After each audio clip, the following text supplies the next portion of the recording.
Hello, hello, hey, sweet people, and welcome to another episode of Inglês no Rádio. My name is Foster Hodge. I'm an English teacher, and as always, I am here with the beautiful, the tremendously gracious and kind.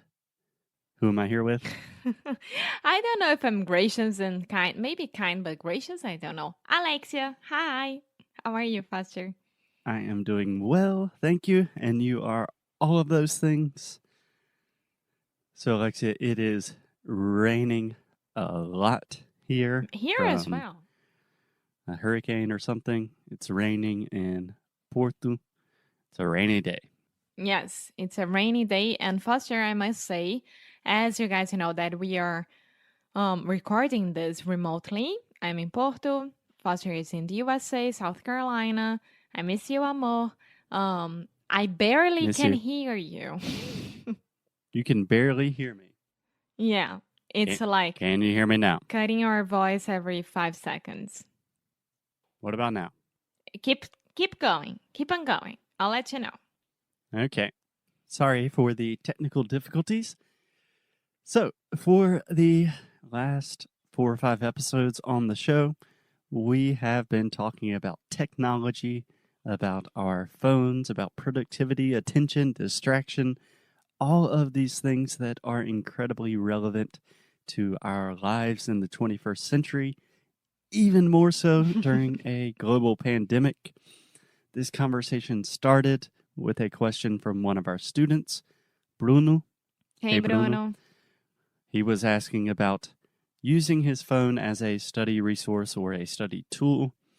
And we continued this conversation talking about a new documentary on Netflix called The Social Dilemma. And if you didn't listen the last episodes, go back and go ahead and listen from the beginning. Yes. Start with the episode where we answer Bruno's question and then go from there. Can I ask you one thing before we start the really deep stuff? When two people say the same thing at the same time, how do you say it? Jinx. Do you know how it is in Portuguese? At least I in knew it. I Brazil. can't remember. Whoa! Can you hear the rain, amor? Wow! It's called mandrake. Ah, I knew that. Mandrake. Sim. Yeah, there was a famous HBO series from the 90s from Brazil that I watched when I was first learning Portuguese called Mandrake. Mandrake, exactly. Cool. Yeah, in English we say jinx. Jinx. Okay. Yeah, and when we were little kids, we said jinx. 1, 2, 3, you owe me a Coke. I don't know how Coca-Cola kind of intervened in that situation, but whatever. Yeah. Okay, so we have been talking principally about the individual effects of technology use, like how our phones and all of these things are making us more distracted. They are not helping our attention, kind of just making us dumber humans in general. But today we're going to talk about the big picture. This is something that they really explain well in the documentary The Social Dilemma. So we are going to talk about the global effects of this huge worldwide experiment that we are doing to humanity right now. Does that sound good? Yeah. Okay. So, Alexia, where would you like to begin? I think it would be helpful for you to give some of your first impressions about the worldwide effects that you learned about in the documentary. Because, as you know, I've been talking about and thinking about these things for a long time, so I can kind of get very complicated very quickly. So I think it's better if you start with the basics. I mean, I think that personally, nowadays, with everything that is happening in the world, everyone knows about everything. And those people, including me, we have our own truth, right? So I think that the most crazy thing for me is that nowadays we can't talk about some subjects with our families, with our friends, to avoid a big discussion. or to avoid a big argument. Sorry. Precisely. Yes. Just to clarify, in English, a discussion is Discussão almost just like a saudável. conversation. Yeah. And then an argument. É uma discussão. Yeah. So for me, I think that the lack of communication about everything, it is what is worse about the world. Yeah. Okay, I definitely agree with you. I think I would make just a small clarification to that argument. I think the lack of communication is more of a symptom, and the idea of objective truth is more the root problem, if that makes sense. Mm, yeah, I mean, we come from two different cultural backgrounds, right? You grew up in the United States, I grew up in Brazil. You grew up in a small city, I grew up in a big city, right? But we had more or less the same resources to study and to talk about stuff. We had books, we had our teachers, and we had our families. We didn't have computers, we didn't have Google, we didn't have anything. So, Mm-hmm. from the beginning of our lives to I would say 15 years old, more or less, we had those people, actual people, talking about stuff that they knew because of newspapers, because of the news on the TV, and because of they studied. Because of what they studied. Yeah.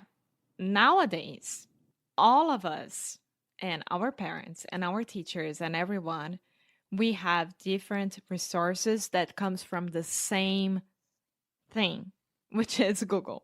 Yes. Okay, that's a great point.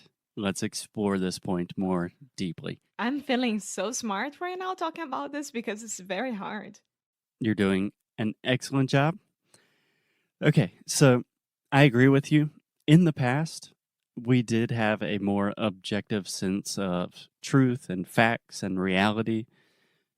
This is not a totally new thing. Like if you imagine the differences in our cultural backgrounds. Like in school, we did not learn about Latin America or Brazil. That was not a thing. So there are differences in our worldviews, right? Mhm. Yeah, starting with the continents. This is crazy for me. Yeah, Alexia gets very preoccupied with the fact that we consider continents differently Yeah, in the US and in Brazil. yeah. And the Anyways, rest of the world. I'm sorry, not only in Brazil, but the rest of the world. okay, not the point of today's episode. So these things have always existed, but imagine putting them on steroids and then just immediately communicating it to the entire world. It makes it very, very crazy. And Alexia, you said something incredibly important, that nowadays we all have our own specific resources, our own places where we receive information. Hey, buddy. And we are all receiving different information, but for the most part, we are receiving this information from the same sources, which is to say, Google, Facebook, all social media, different news outlets. And the big issue here is algorithms and artificial intelligence. Yeah. Are you following me? Yeah, I mean, the easy way to think about this is that what they explained during the documentary, but I really like to give this example is that um imagine that I believe that the earth is plana, plane, The earth is flat, flat. flat. Imagine that the earth is flat, and I, of course, um typed this on Google and made my researches about it, found some groups that also have people who believe that. Okay. And you, Foster, you don't believe that. You believe that the earth is round, of course. And that is correct, yes. Yeah. So if I type on my phone or on my computer on Google, sitting next to you, the phrase, the world is, the earth is, it's going to appear for me flat. And for you, it's going to appear round because they already know what we believe. And Google will show the resources and the websites and everything related to what we believe. Exactly. They even give this example in The Social Dilemma, the documentary. They talk about a famous basketball player from the United States. That was Kyrie crazy. Irving. Yeah, Kyrie Irving. He's one of the best basketball players alive today. He is a beautiful basketball player. And maybe 3 or 4 years ago, he was very, very determined about the fact that the earth is flat.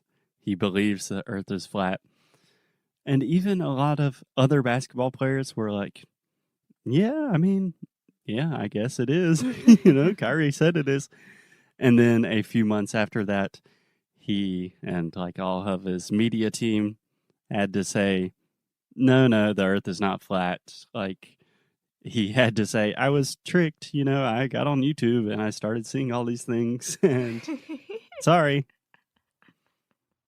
Yeah. Yeah, this brings up a really, really important point. So if you think about pretty much everything you do on the internet, now we are talking about the attention economy. So if you think about Facebook, if you think about YouTube, Google, whatever, how do they make money? They make money from keeping you on the service for as long as possible so they can show you ads. They can collect more of your data to show you better ads and sell more expensive advertisements to advertisers. So they do not have any incentive to say, hey, the world is round, all of the flat stuff, do not watch that. They want to keep you on YouTube, Facebook, Google, whatever, for as long as possible. Yeah, exactly. And it doesn't matter if they are telling the truth or not. That's the main point. And this you can take as an example for every single thing about, I don't know, politics, about the global warming, about anything. Anything. So that's Yeah, why nowadays everything's so polarizado, polarized. And when you talk to someone that disagrees with you, they will say like, "Oh, I read this article on Google because it says this and that," and they will give you good arguments about that because this stuff exists and Google is showing this to this person.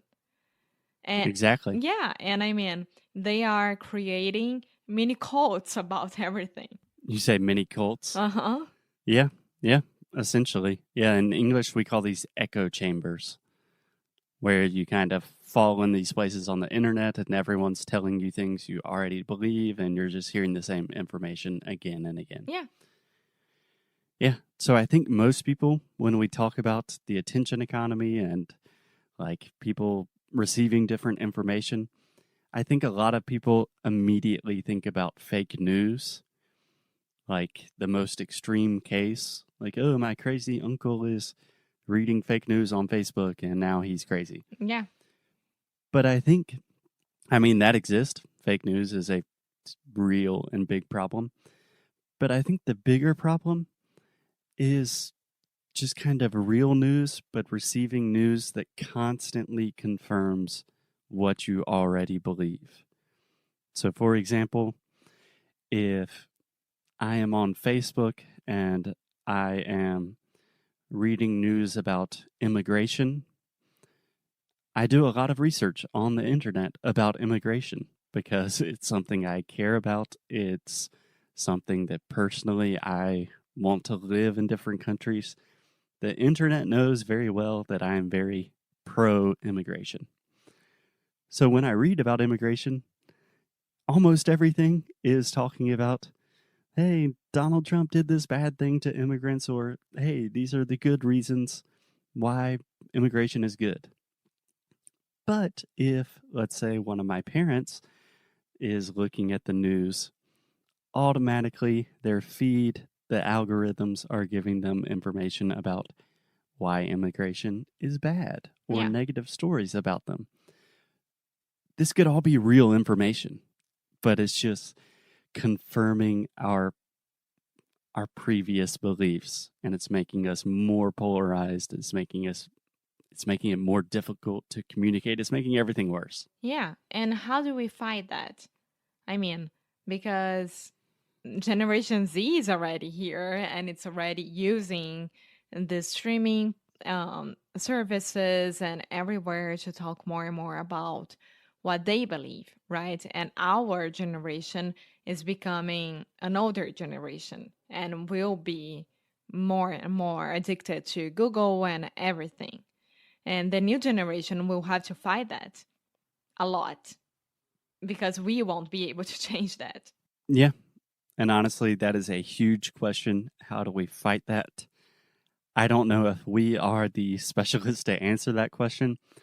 They do talk about it a good bit in the social dilemma, but I say let's leave that one for another day. And for now, just recognize, okay, all of these people that you are disagreeing with, the fights that you are having with your family about politics or cultural issues, a lot of these things, it's not your fault. It's not the fault of the other person, but we are actually in a system that promotes that kind of thinking, that kind of behavior. Yeah. And remember that you don't own the truth. I don't own the truth. And yeah, Own. neither your parents or your family. So communication between people and reading and being much more aware of what's happening, reading about both sides, it's extremely important nowadays because you can't be against of one thing forever and you can't be on the side the right I mean saying that the right side is that one forever as well. You had to have bom senso to understand what's happening and from that on be yourself and fight for what you believe. Yeah, I think that is the fundamental question. If you ask most people, who owns the truth? Most people will think that's a ridiculous question and say, no one owns the truth. The truth is just truth, right? It's totally objective and no one owns it. I would argue in our current world, in the current environment, people do own the truth and they are big tech companies. And that is a very dangerous, scary, complicated situation. Yeah. Yeah. So be careful, you guys, and go watch The Social Dilemma on Netflix. It's amazing and it's very scary. Okay, on that happy note, we will talk to you guys tomorrow. Bye.